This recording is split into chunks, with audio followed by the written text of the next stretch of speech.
ที่จังหวัดอำนาจเจริญครับเดินหน้าขับเคลื่อนมาตรการประหยัดพลังงานในภาครัฐจัดอบรมเสริมความรู้สร้างความเข้าใจแก่หน่วยงานราชการหวังลดค่าใช้จ่ายและก็เป็นต้นแบบการใช้พลังงานอย่างมีประสิทธิภาพและยั่งยืนครับ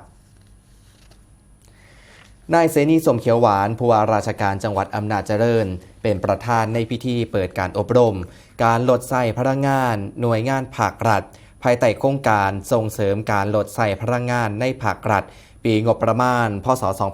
2569โดยมีนางสาวเย็นใจเผาผางพลังงานจังหวัดอำนาจเจริญพร้อมโดยหัวหน้าส่วนราชการวิทยากรและผู้แทนหน่วยงานภาครัฐในพื้นที่เข้าร่วมอบรมจำนวนทั้งเบิด57คน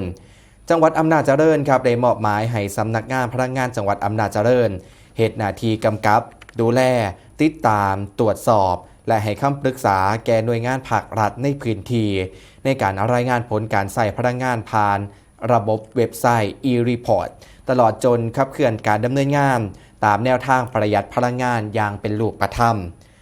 ซึ่งการอบรมในเทื่อนี้ครับยังมุ่งเสริมสร้างความรู้ความเข้าใจ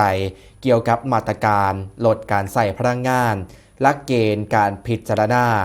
วิธีการจัดเก็บในการรายงานข้อมูลรวมไปถึงการตรวจสอบความผิดปกติของข้อมูลตลอดจนแนวทางการดำเนินงานด้านการประหยัดพลังงานในหน่วยงานภาครัฐเพื่อให้ทุกหน่วยงานสามารถปฏิบัติอย่างถูกต้องมีประสิทธิภาพและบรรลุเป้าหมายตามนโยบายของรัฐบาลต่อไปครับ